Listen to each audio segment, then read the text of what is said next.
Hey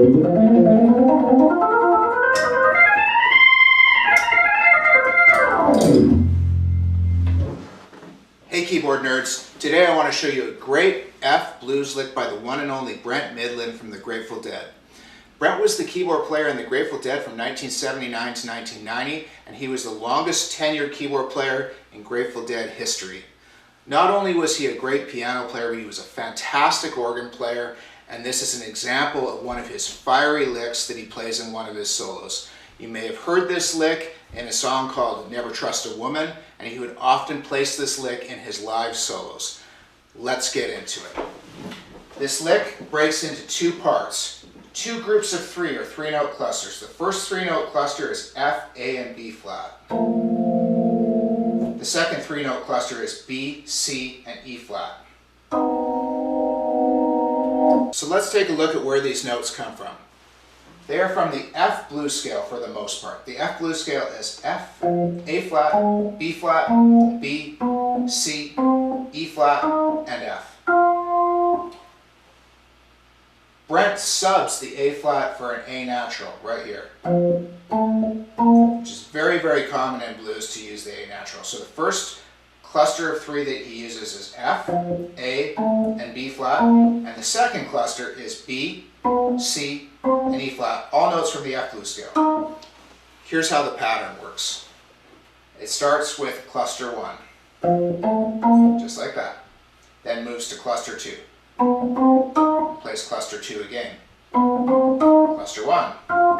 Then repeats cluster 1. Cluster 2. Cluster 2. Cluster 1.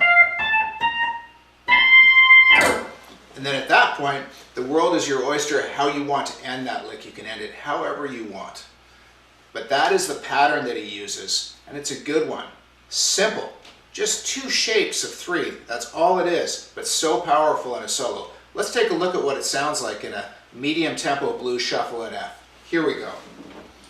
I'm going to use this bass line, which is just F, F, E flat, C. Here we go.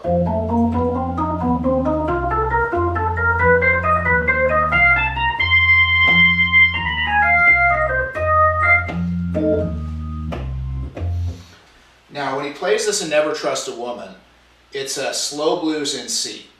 And when it moves to the 4 chord, which is the F, is always where he places this lick. So I'll give you an example. Never Trust a Woman goes like this. When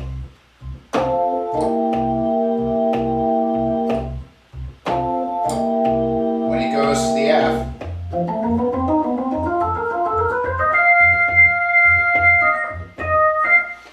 that's where he places that lick. Now there is another way that you can change this lick up to turn it into something completely different, and it's really, really simple. All you have to do is reverse the clusters of 3. So you can also start it off the second cluster, which is right here. B, C, and E flat. Start it here like this.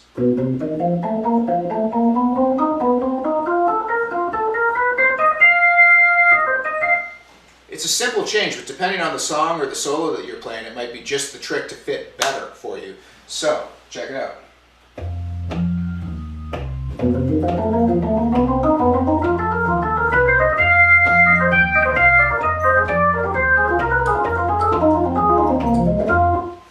Okay, so I put a bunch of my information at the end of the lick, and that's exactly what you should try to do. As soon as you can Frankenstein one of your own licks with his lick, you've made it your own. So in any way that you can change it, feel free to do so. And you can also make little changes to a lick like this, like you don't have to play it with a natural 3. You could just play pure blues scale notes, and that same cluster concept will work just as well. For instance, here's just pure blues scale.